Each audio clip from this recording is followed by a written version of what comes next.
Joining me now is Frazer Bourchier, President and CEO of Mandalay Resources. Great to see you. Thanks for having me, Mark. I appreciate it. Some really good drilling results recently. We'll get to that in a second. But just for those who may not be that familiar, you've got two producing mines, one in Australia, Costerfield, and then Björkdal in Sweden. So give us an overview of those and the strategy as well. Sure. We are a producer, not a builder, and we produce 100,000 ounces of gold equivalent a year, about roughly 50,000 ounces at each operation. One is gold only at Sweden, 45 to 50,000 ounces, and the other is gold equivalent because we also produce antimony, which is a very unique, highly sought after critical mineral. And we have been producing there for 10 to 15 years at each operation. We have a strong balance sheet. We have no debt, no royalties, no encumbrances, no streams. It's a pretty exciting story as we continue to generate cash and produce ounces at both these operations. And these drilling results are at the True Blue prospect. This is adjacent to Costerfield. Your VP of Exploration said it's a significant breakthrough. So why is that? Explain that for us. Well, significant on probably three levels. First of all, it's only 2 kilometers west of our current operation, what we call the Central Corridor. Nice and close. Secondly, fantastic intercepts. I mean, we hit, one of our holes was 578 grams per ton of gold, 20% antimony, and we have a number of intercepts where we're looking at this and saying, hey, wow, this could be another Central Corridor. Early stages, but we're bringing in a bunch of extra drills there. And the third is we're finding a lot of this much shallower than we thought. We did not think above a particular fault that we had that this system would carry above that. So that's exciting for us in terms of potential mineral reserve that could add to the life of Costerfield, maybe 3-5 years time from now. We have a lot more work to do, but we're pretty pumped up about it. All right, that'll be something if it's similar to Costerfield. Now, we're not that far removed from 2024. You came out with your production results. You called Q4 fantastic. So give us some of the highlights of Q4 and just full production in a full year production in 24. Yeah, it's interesting. I mean, Q4 was fantastic, but it's all relative. It's maybe because our lowest quarter was Q3. So you remember you're coming off that.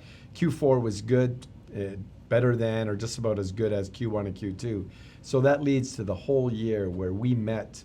In fact, we got close to the top end of our guidance, over 97,000 gold equivalent ounces at cash costs that will become official when we announce that in 2 weeks' time. So we generated, $5 million actually US per month in free cash flow. So when I talk about that, that's after exploration, after CapEx spend. So good cash generation, cleaned up our balance sheet, took all the debt out.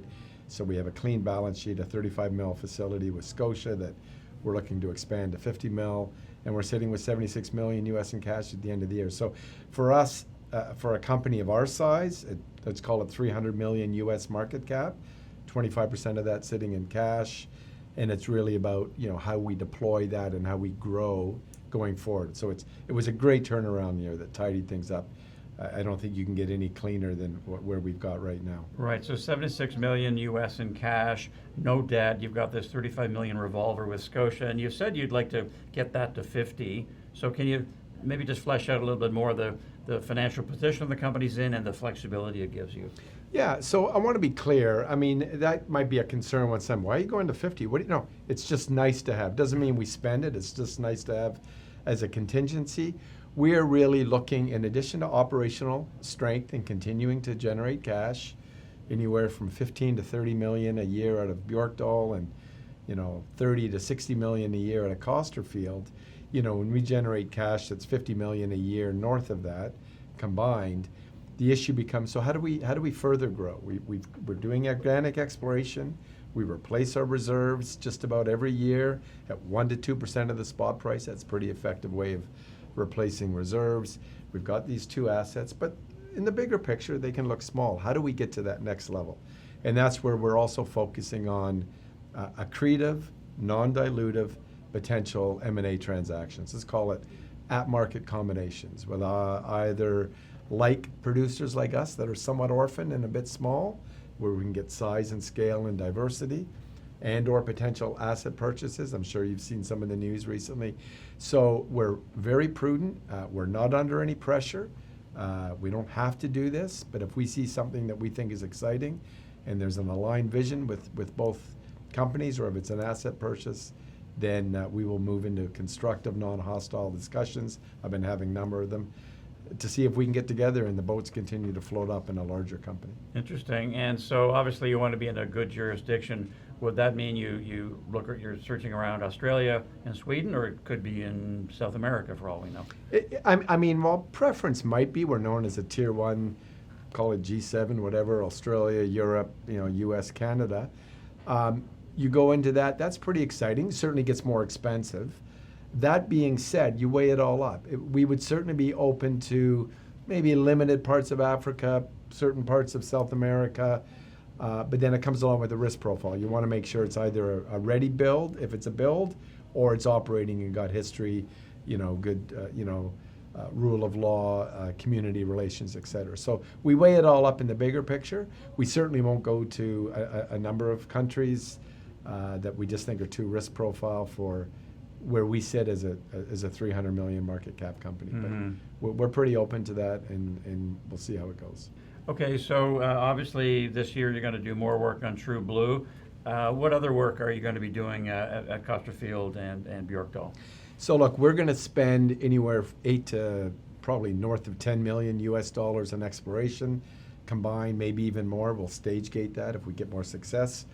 I've told my VP of exploration, never hard to come back and ask for money beyond budget when it's success. That drives everyone. So at Costerfield, it will be regionally, True Blue predominantly. We do have other corridors we're interested in, but I want to keep focused on that. And near mine, it's what we call around the Shepherd Zone where we're mining now in Ewell, but also sub-KC and Cuffley deeps. That's a main, what we call near mine.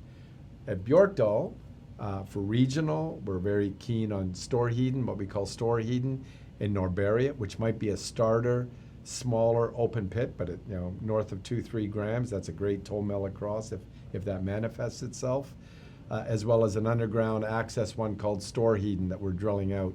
So those two regional ones are exciting. Near mine, because I always break it into regional near mine, we have what we call the North Zone. It looks pretty exciting.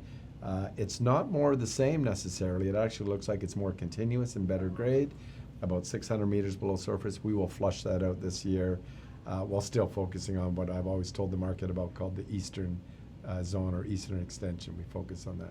So those are the, let's call it, organic exploration catalysts for us. All right, and Frazer, as far as the shares, since the pandemic, the stock's up about 10 times or so, and so clearly investors have discovered Mandalay Resources. They like the story. What's your when you go around to conferences and so on and talk to investors? What's the feedback like? So yeah, like going all the way back to the pandemic, maybe that's cherry picking a little bit. It came off probably its roughest spot on an all-time low, I think about 50 cents. The company had run into some challenges, restructured, recapitalized, gone up 3 times since then to about a year ago. But from a year ago, even in the last year versus the previous 4 years, it's gone up another 3 times. The reason for that is several. Number one, we've executed on our plan. Number two, we've been pretty prudent in terms of cost management and balance sheet, strengthening that up. The metal prices, gold has been running up all last year. It's at all-time highs now. And antimony has quadrupled in price, and it's a very rare metal that is maybe not well understood in the marketplace, but it's getting a lot of attention recently through several agencies, including Department of Defense in the U.S., based on some bans that China put in. So with all-time high metal prices, the way we're managing the company, executing on our operational plan, we're still trading at cash flow multiples of about 3, where our peers are more like 7. Our PNAV, one analyst has us maybe 0.5, 0.6. We still think there's significant room to grow here. Just a few more questions. Remind us what antimony is used for primarily. It's an alloy, correct? Yeah, I mean, it's on the periodic table of elements. I kind of remember it from grade 11 chemistry, but didn't focus on it then. But it traditionally has been used as a high-end flame retardant, stuff you put in textiles, airplanes, not just in your home. 50% use. That is a growing demand, but what's changed the dynamic with antimony is it's used in the manufacture of solar panels to ensure air bubbles don't get trapped in there. And it's also used in solid-state batteries, and historically has been used in munitions. I mean, an unfortunate maybe state of the world when we talk about the use of munitions. What has changed the dynamic is China made not one but a second announcement in December to restrict all exports of antimony, including specifically to the U.S. It's a strategic mineral. They generate, export, and retain a lot of solar panels themselves. It might be for other uses. It's somewhat opaque, so we don't know the reasons. But 85% of all the antimony is produced in Tajikistan, China, and Russia. We, outside in the Western world, are the largest producer of antimony in the entire Western world. Not that we produce a lot. It's not insignificant. It adds to our bottom line. But it more is a reflection of how little there is out there. So that's obviously garnered a lot of attention. Very important use as a strategic mineral. Right, interesting. And just lastly here, you've been hitting all the key points about the investment case for Mandalay Resources. Can you just sort of sum it up for us for investors if they're a shareholder or they're thinking about maybe buying in? Sure. I mean, look, we're a producer. We're not about to build. We don't have big capital risk, blowout, permitting risk. We generate cash. We have a great balance sheet. We have a strong team. I mean, we have 3 people, including myself, that have over 90 years experience in the industry, that have dealt with, growing companies. We are diversified, multi-asset, 76 million in cash and growing, unencumbered. And we think there's still lots of room to grow as more and more people start to learn about our story. And we're excited about the future, and add into that some recent exploration success. Watch this space. All right, congratulations on the success and filling us in on Mandalay. Thanks for having me. I appreciate it, Mark. Okay, great stuff. Frazer Bourchier, President and CEO at Mandalay Resources.